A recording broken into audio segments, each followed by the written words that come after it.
Et on se retrouve aujourd'hui sur le BTC face au dollar et vous avez vu ça dans le titre, mais clairement je me pose une question. Récemment sur TradingView, j'ai vu pas mal d'analyses qui indiquaient tout simplement qu'en été, le BTC crachait et qu'en été, tous les marchés traditionnels crachaient également. C'est une question que je me suis posée en regardant ça, je me suis dit, bah tiens, est-ce que c'est si simple de déterminer si oui le marché va cracher ou si au contraire il va pumper? C'est juste à regarder les dates et finalement les périodes, entre guillemets creuses de vacances. Je me suis dit, je veux bien le croire, mais je vais vérifier ça par moi-même. Donc aujourd'hui en vidéo, on va faire de l'analyse, vous l'aurez compris, Elliott Wave, mais en seconde partie. Au début, on va changer de graphique, donc je vais changer de graphique. On va reprendre un graphique qui, du coup, a de l'historique depuis, plus précisément, ici, 2010. Et on va regarder sur chaque période d'été, donc juillet-août précisément, donc 2 mois, qu'est-ce qui s'est passé? Est-ce que c'était vraiment que des crashs? Est-ce qu'au contraire, il y avait des pumps également? Et est-ce qu'il y avait également tout simplement du latéral, c'est-à-dire finalement de la consolidation horizontale pour après potentiellement monter ou descendre? C'est la question que je me suis posée parce que clairement, ce genre d'analyse, finalement, par rapport au temps,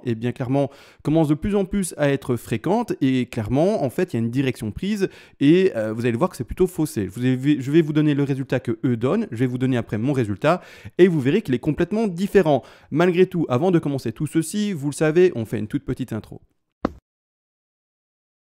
Et bonjour à tous, aujourd'hui très heureux de vous retrouver sur le BTC face au dollar. On va l'analyser comme toujours en Elliott Wave et faire les projections de prix, les posages aussi, ça se dit pas les posages, mais les placements également des plans de trading et de plans d'investissement ensemble, mais en seconde partie de vidéo. Avant d'ailleurs d'analyser, maintenant enfin ces espèces de périodes temporelles, clairement également, je voulais remercier les personnes qui font des donations. Vous le savez, faire ce travail de manière quotidienne et donc le partage de connaissances, enregistrement, travail de plan de trading en amont, etc., ça demande du temps et quelqu'un qui est récompensé pour le temps partagé, c'est quelqu'un qui va continuer dans le temps. Déjà 3 ans qu'on est ensemble, donc merci à vous. Vous le savez d'ailleurs, ces donations-là, pour me soutenir, fonctionnent d'ailleurs par palier. Et vers les premiers paliers de donation, je vous envoie en contrepartie pour vous remercier finalement en retour toutes les règles d'Elliott en français, ainsi par vous-même tout le travail que je fais de manière quotidienne, c'est-à-dire mettre, comme dit, des plans de trading, des points d'entrée, des stop-loss, des take-profit partiels, des scénarios long, moyen, très long terme, grossièrement ce que l'on voit ici à l'écran. Vous pourrez également le faire par vous-même et être autonome et avoir comme appui pour vous former au début mes vidéos, bien entendu, pour vous expliquer ça. Malgré tout, on part directement, comme dit, en fait, enfin dans l'analyse qui m'intéresse. Alors, je vous dis déjà le résultat qui avait été donné par rapport à toutes ces analyses entre guillemets temporelles que j'ai pu voir, c'est-à-dire que qu'est-ce que je veux dire par temporel? C'est vraiment identifier une période et dire à cette période-là, à chaque fois il y a des gros crashs. C'est très simple. Et en tout cas, voilà, j'ai un peu spoil, mais c'est ça, c'est à cette période-là, soit il y a ça, soit ça qui se passe, mais en tout cas de manière très fréquente. La réponse, ou en tout cas le résultat que donnait ce genre d'analyse, tout simplement, c'était qu'il y a des crashs. Donc tous les étés, en fait, il y a une faiblesse, et c'est-à-dire qu'il y a un crash à venir. On va regarder ça maintenant, c'est-à-dire qu'on va directement commencer dans les périodes maintenant, d'accord? Et on va aller par après dans le passé. On va aller, vous allez voir ici jusqu'en 2011. 2010, je ne pense pas avoir l'historique suffisant. Oui, peut-être ici, on verra. Mais j'ai pas mis un rectangle, mais je vois qu'il y a août tout de même. Juillet-août, il y a ici en 2010 tout début, mais on verra ce que c'est. Premièrement, on commence. Là, j'agrandis l'écran. Je vais mettre ça comme suit. On est en auto, donc c'est bien, ça va mettre à l'échelle automatiquement normalement. Là, ici, juillet-août, on est en train de rentrer dedans. Donc j'ai étendu mon carré rouge du 29 juin au août, et ça, maintenant, c'est la grande question. On pourrait mettre un petit point d'interrogation. Est-ce qu'il est vrai qu'à chaque juillet-août, ça crache? On ne sait pas, on attend une vérification maintenant. Malgré tout, on va dans le juillet-août d'il y a d'un an maintenant, donc c'est-à-dire en 2019. Au moment de juillet-août, donc j'ai bel et bien étendu du 1er juillet ici également jusqu'au 2 septembre pour prendre vraiment l'intervalle la plus large. Et on voit bien qu'est-ce qui s'est passé. Il n'y avait pas de crash. Au contraire, il y avait un range. Il est vrai qu'il y a eu un crash par après. Mais attention, il suffit de mettre ça dans le contexte parce qu'on n'était pas dans un bull run. Donc il est normal, tout simplement, pour le moment qu'on reste dans des zones où il y a des corrections par après. Donc non, pour moi, ce qui est après n'est pas significatif. D'accord? Ça dépend dans quelle tendance on est.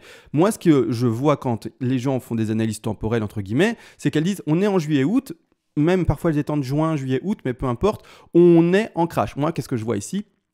Je vois un espèce de triangle, d'accord? Je vois surtout une consolidation, je ne vois pas de crash. Il y a des bougies vertes, il y a des bougies rouges, il y a des bougies vertes. On ne fait jamais de réel plus bas et on ne fait jamais non plus de réel plus haut. Donc un vrai range. Donc ici, encore une fois, rien de significatif. Encore une fois, c'est le premier rectangle que j'analyse. Mais ici, on va maintenant dans le deuxième, c'est-à-dire ici juillet-août d'année 2018. Donc ici, je l'ai étendu du 2 juillet au également 3 septembre. Clairement, mais qu'est-ce qui se passe? Également un range. On a eu une très jolie hausse, une baisse. On ne fait pas de réel plus bas par rapport au précédent plus bas. On refait de nouveau un petit pump et puis de nouveau une baisse. Donc ici, de nouveau range. Donc vous voyez déjà juste 2 rectangles d'analyser et le résultat est plutôt neutre.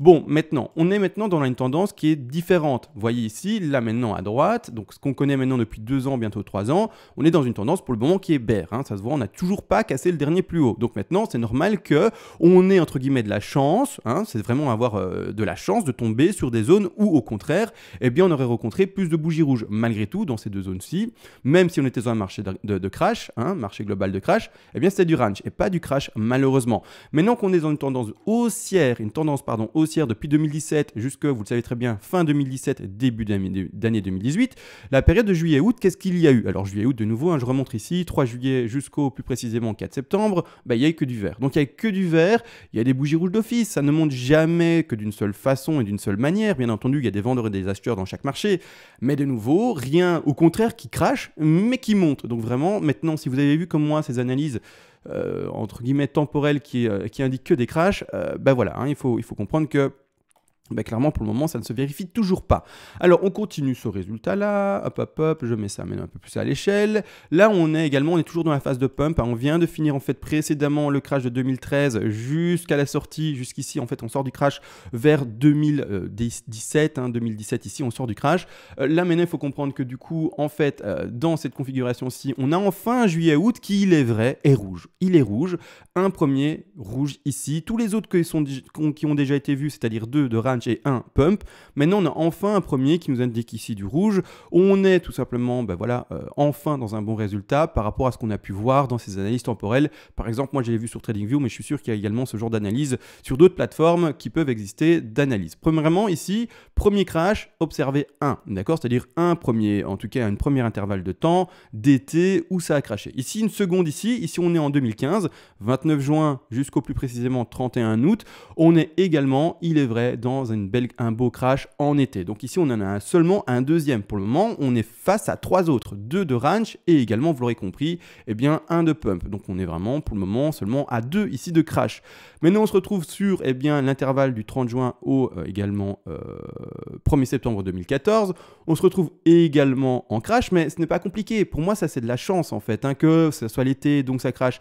C'est juste qu'on est dans une tendance baissière globale, on est dans un crash très grand et c'est normal de voir plus de bougies rouges que de vert. Donc pour moi, on est vraiment dans, entre guillemets, de la chance, tout simplement. Donc ici déjà, maintenant on est dans 3 zones de crash, mais encore une fois, c'est 3 vs 3, donc maintenant on est en match nul, on est à 0-0. Donc ici, clairement, maintenant on continue à passer dans le temps, on en est où ici? On est en 2013, 1er juillet jusqu'au plus précisément 2 septembre, je vais mettre ça maintenant un peu plus à l'échelle, et qu'est-ce qu'on voit? Des bougies vertes. Donc vous voyez ici, maintenant on est de nouveau dans le positif pour le range et le pump, donc pas du tout un crash.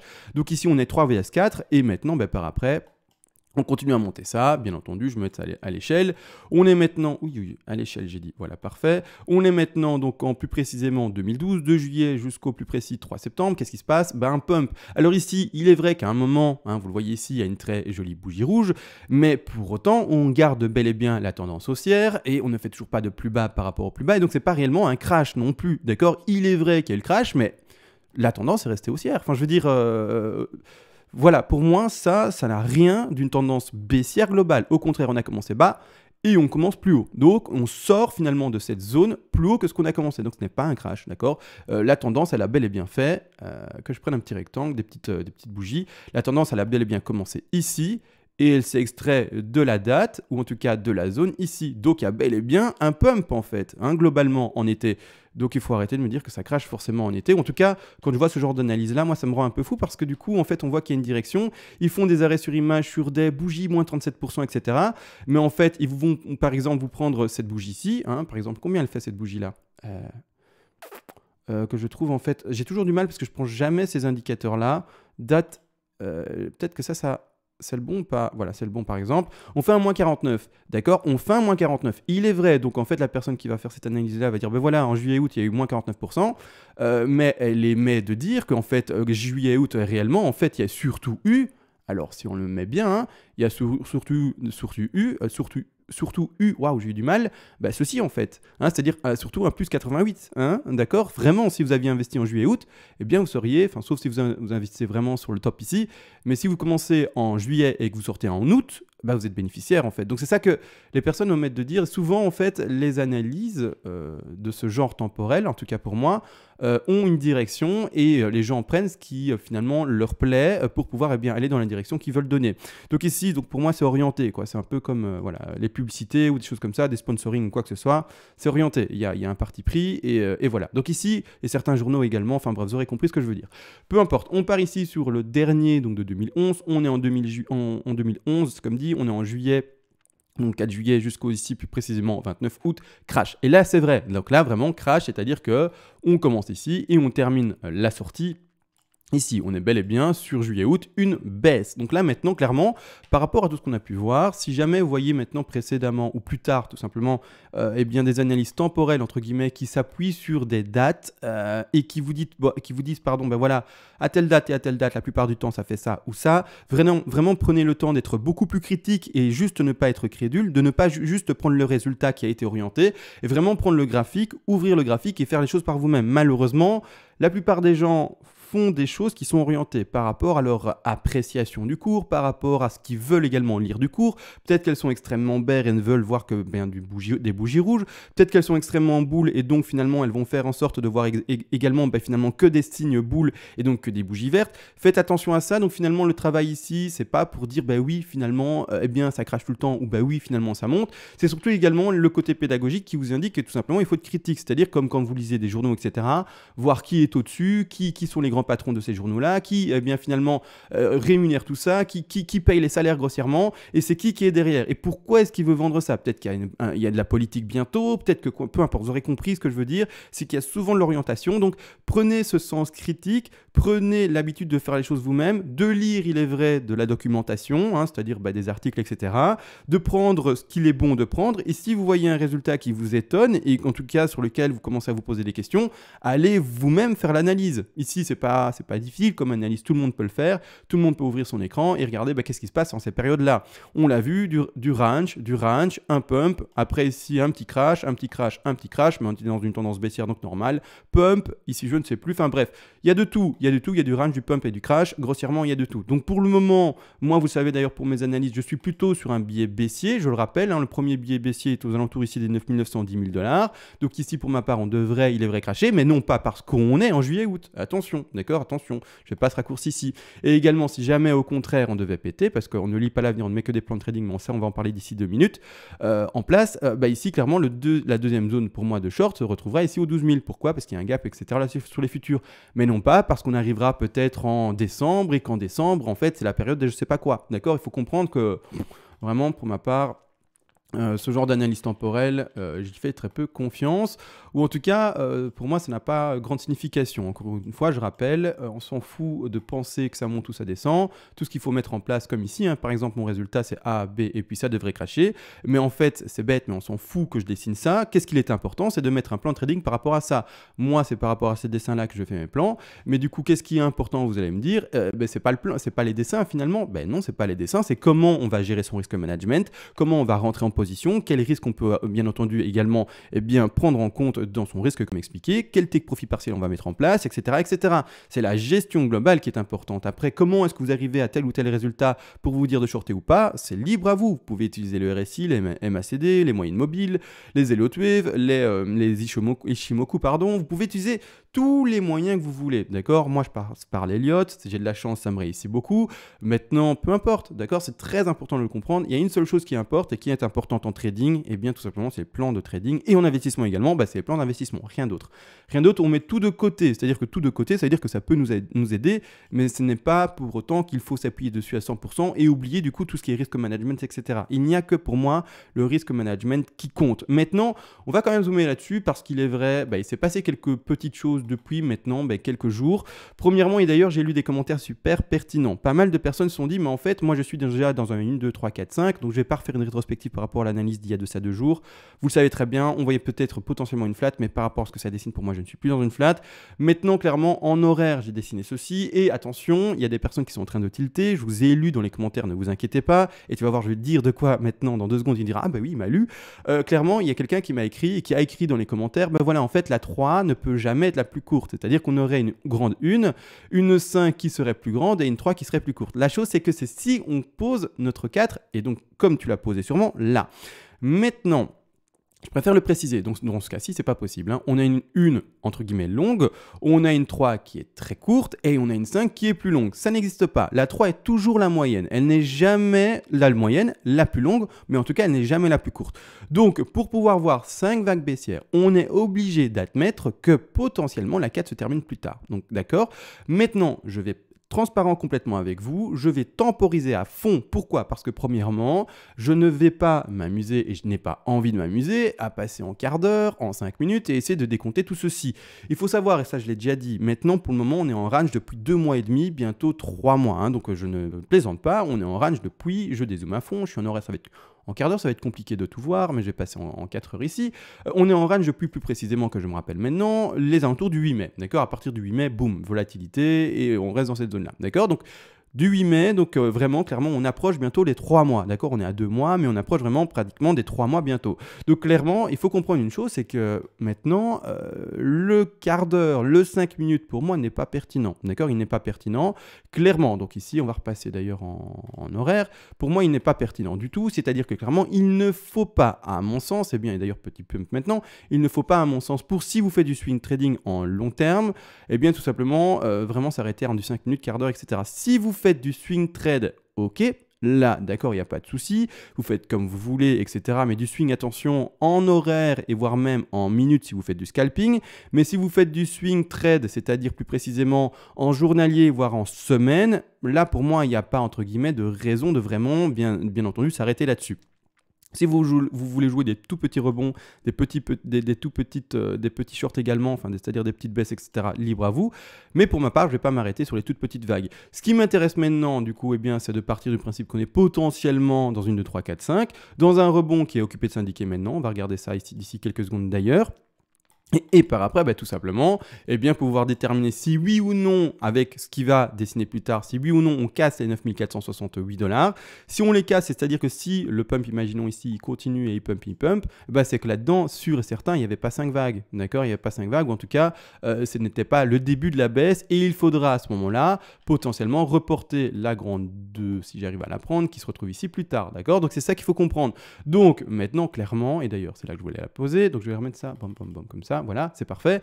Clairement, il faut maintenant observer ceux qui sont en swing comme moi pour du semaine, parce que vraiment, c'est un trade qui va être tenu longtemps. Maintenant, il suffit d'observer, entre guillemets, sur les grandes time frames. Maintenant, il ne faut vraiment pas, c'est vraiment le meilleur conseil que je puisse vous donner pour éviter de vous faire cramer le cerveau. Hein. Moi, personnellement, je fais de l'analyse journalière parce que finalement, c'est la pédagogie que j'essaye d'apporter par rapport au décompte et montrer et démontrer et faire les exercices en vidéo. Mais autrement, je vous assure, c'est normalement, quand imaginons que je faisais ça sans devoir faire le partage sur YouTube, je verrais ça tous les 2 jours, tous les 3 jours, mais pas comme maintenant, tous les jours, à être vraiment focus dessus. D'accord? C'est très important. Donc là maintenant, imaginons qu'on soit déjà baissier, qu'on est bel et bien dans du 5. Je dis imaginons parce que pour le moment, je vous le dis, il n'y a aucune certitude selon moi. Aucune de chez Okun. Vraiment aucune. Bah, c'est pas grave, c'est comme ça et je préfère être honnête avec vous plutôt que de me montrer sûr de moi et finalement, patatras dedans et c'est fini et non, c'était pas ça. D'accord? On est en range depuis 2 mois. Je vais pas annoncer un crash directement alors que peut-être qu'on va encore range 2 mois. D'accord? C'est important de le comprendre. Donc ici, clairement, n'empêche, on est déjà, il est vrai, malgré tout mon petit blabla, maintenant dans une tendance que je dessine déjà maintenant baissière. Maintenant, si ça prend pas, ça prend pas et la mayonnaise, elle n'est pas prise et voilà, c'est fini. Mais malgré tout, donc ici pour descendre, hein, je rappelle, hein, c'est vrai, dans la 2 ici en bleu vers la 3 en bleu, il faut 5 vagues baissières, d'accord? Donc ici, le rebond qui se joue serait une sous 2. Donc je rappelle, pour ceux qui n'ont pas vu mes vidéos précédentes, en fait, pour moi, on doit descendre en 1, d'accord? Un rebond de 2, 3, 4 et puis 5, d'accord? Donc ici, je vais le mettre en visible, je vais le mettre en blanc, je vais le mettre en un grand degré également. pour que ça soit visible, je vais même le mettre en millénium et je vais montrer les vagues. Donc pour moi, on doit faire 1, rebond de 2, ça on avait déjà vu dans les vidéos précédentes, mais c'est pas grave, 3, 4 et puis 5, d'accord? C'est ça important. Donc maintenant, on serait en train de dessiner un rebond de 2, d'accord? On serait en train de dessiner un rebond de 2, je vais juste le mettre de retrait parce qu'il y a beaucoup de choses à l'écran, retenez juste qu'on est bel et bien là-dedans, je vais l'effacer, mais on est vraiment là-dedans, je le retire juste pour qu'il y ait moins de détails à l'écran, pour que ça soit moins gênant et moins difficile à lire. C'est-à-dire que là maintenant, les rebonds, si on admet ça comme une potentielle fin de 5 vagues baissières, et que c'est-à-dire, bah maintenant on descend. C'est-à-dire que là maintenant, la zone de short à jouer serait les 50-61,8% de Fibonacci. Donc je vais prendre mon Fibo, je prends mes raccourcis, je les prends trop rarement, j'étends mon Fibo par rapport à la racine jusqu'au plus haut ici, et on va regarder finalement qu'est-ce qu'on a été chercher. Les personnes qui auraient été dans le décompte que je montre maintenant, qui attendaient du coup le rebond, qui ont dit, bah maintenant moi je suis déjà en bas de 1 et j'attends mon rebond de B, pas de B mais de 2, à ce moment-là aurait dû, au moment où on parlait et au moment où j'enregistrais la vidéo, eh bien ouvrir un short dans cette zone-ci. Ouvrir un short dans cette zone-ci, boum, prix short, c'est-à-dire qu'il faut encore une fois ne pas oublier qu'on met un stop loss. Le stop loss, il sert à quoi? Je rappelle également, il sert bien entendu à faire son risk management, mais il sert également à invalider un scénario et dire je sors de là. C'est-à-dire que qu'est-ce que ça veut également déduire? C'est-à-dire que vous acceptez toute cette zone-ci, je vais l'entourer comme zone de short, d'accord? Donc ici, ça, sortie de position, vu que sinon, on ne serait plus dans votre configuration-ci, d'accord? C'est-à-dire que vous acceptez finalement, vous faites, bien entendu, au moment où vous appuyez sur le bouton, une entrée en short précise par rapport à un ordre précis, il faut bien donner un ordre, sinon ça ne se lance pas et la machine ne sait pas quoi faire. Mais c'est-à-dire que quand vous donnez votre ordre de short, imaginons, je vais mettre avec une petite flèche, chercher mes petites flèches. Imaginons que vous avez shorté là, exactement à ce prix-là. On va mettre un prix aux alentours des 9 328 $. Maintenant, mais vous acceptez tout de même dans cette configuration-ci avec votre stop ici, eh bien finalement une entrée en position qui englobe tout ceci. D'accord? Donc en fait, vous avez shorté toute cette position-ci, d'accord? Vous n'avez pas juste shorté exactement là, d'accord? Donc maintenant que par exemple la mèche aille légèrement au-dessus, ce n'est pas grave du tout, d'accord? Parce que vous avez accepté toute cette position de short. Au moment où vous appuyez sur votre bouton, que vous mettez votre stop loss en place, eh bien vous dites, moi je short tout ça. Je short tout cet intervalle-ci, d'accord? Et donc maintenant, le cours qui fasse ça ou ça, vous êtes encore dans votre short. Il faudra, bien entendu, qu'à un moment, il casse pour que vous commenciez à gagner de l'argent vers le bas. Mais si il monte au contraire, eh bien là, ça sera la limite. Et vous direz, moi, j'accepte de shorter toute cette zone-ci, mais je n'accepte pas en haut, donc je sors de trade. Et c'est-à-dire que là, par rapport à l'exposition, d'ailleurs là maintenant, je fais juste du boum boum boum, c'est parti. Par rapport à l'exposition là, je me demandais juste également, si vous aviez ouvert un trade là, vous êtes à quelle exposition? On a simulé ici à 9328, donc ici comme ça. Vous auriez une exposition de... c'est très court et ça c'est un beau short, franchement.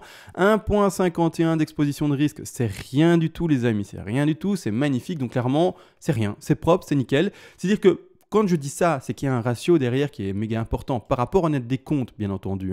Maintenant, si vous faites un short maintenant pour atteindre, je sais pas, les 9280 et clôturer à 9280, c'est un ratio dégueulasse. Vous prenez un risque de 1,50 pour un bénéfice potentiel de 52, dire un ratio de 0,35, c'est ridicule, c'est mauvais, ça sent mauvais, d'accord? Donc c'est-à-dire, maintenant vert, rouge, ça n'arrête pas, mais c'est-à-dire que grossir, bravo pour le short, mort de rire. Enfin bref, c'est-à-dire que maintenant en fait le ratio c'est pas de s'arrêter maintenant, par exemple à la bougie qui va d'ailleurs maintenant chercher les 9229, non c'est pas ça que l'on veut, nous ce qu'on veut, qu'est-ce qu'on joue ensemble, je le rappelle, mais c'est tout ça. Alors comme je suis en horaire ça va être difficile, mais c'est tout ça, jusqu'au moins 6000, d'accord, rappelez-vous, jusqu'au moins 6600, 6500, donc c'est un ratio, pour celui qui a pris ce trade là, c'est un ratio de 19,23. Bravo, félicitations, ça c'est du beau trade, c'est du beau trade. Je dis pas qu'il est pris, il peut être invalidé, il peut y avoir une bougie verte dans 1 heure et c'est fini. Mais ça c'est du ratio, ça c'est beau comme objectif joué. Donc félicitations à toi si tu as pris maintenant, au moment où je parlais, au moment de mon enregistrement, imaginons que tu étais sur ton échange et sur ton broker, à un moment où tu as appuyé sur le bouton, félicitations, magnifique comme expliqué, d'accord, bravo, félicitations, rien à dire. Donc maintenant, de toute façon, c'est pas pour autant que c'est gagné, une petite bougie verte dans 2 heures et c'est fini, on est à 9005 et patatras, c'est fini. C'est pour ça, risk management, etc. Également, ne pas oublier au moment où, il y a des validations, etc. de BS et que ça dessine des belles zones, attention, du coup, de résistance, parce que quand ça descend comme ça, voilà, j'essaie de le dessiner. Ça, ce sont des zones de résistance. D'accord? Pas de support. Les zones de support, elles sont là. D'accord? Mais c'est-à-dire qu'à ce moment-là, vous allez mettre tout doucement, quand le cours vraiment valide bien la baisse, pour ne pas être trop agressif avec votre stop loss, l'entrée au moins à votre point d'entrée. Pour si jamais le cours devait monter, eh bien, ne pas vous faire sortir du cours avec ces 1, et quelques pourcentages de perte. Mais c'est-à-dire que pour ma part, pour être plus agressif, il faudra surtout attendre quoi? Il faudra surtout attendre finalement les zones de résistance principales dessinées, des vraies grosses zones de résistance. Je vous le dis, de manière journalière, on regarde ça. De manière journalière, j'essaye de suivre également les anciens trades qui ont été ouverts en short. Et donc pour ceux qui sont rentrés en short pour le moment depuis les 9900, 9000, je ne sais plus combien non plus, 9900, 9700, là récemment 9400, enfin bref, pour toutes ces zones de short, comme dit, eh bien à chaque fois je mets les petits rectangles rouges pour vous, pour que vous puissiez faire ça au mieux. Mais donc voilà, pour toutes ces zones de short, j'essaye par après de vous suivre. Donc pour le moment, il n'y a pas de stop loss à vraiment, pour ma part, déplacer, à part ceux qui sont à 9900, rentrer à 9900, voire là ici dans les intervalles. Vous pouvez déjà commencer à rentrer dans votre point d'entrée. Ceux qui sont pour le moment et qui viennent pour le moment de rentrer depuis les 9700 en short, je ne vous encourage pas à rentrer votre stop au moins dans le vert, d'accord? Restez soit à votre point d'entrée vraiment pour les 9007, mais encore c'est assez agressif selon moi. Je préconiserais quand même de le laisser ici à 10 400. Tout de même si à ce 9009, je préconise de sortir. C'est deux trades différents, c'est un risque management différent, c'est ça qu'il faut comprendre, d'accord? C'est vraiment ça qu'il faut comprendre. Donc voilà, c'est vraiment deux choses différentes totales, deux plans différents totaux, oui c'est ça.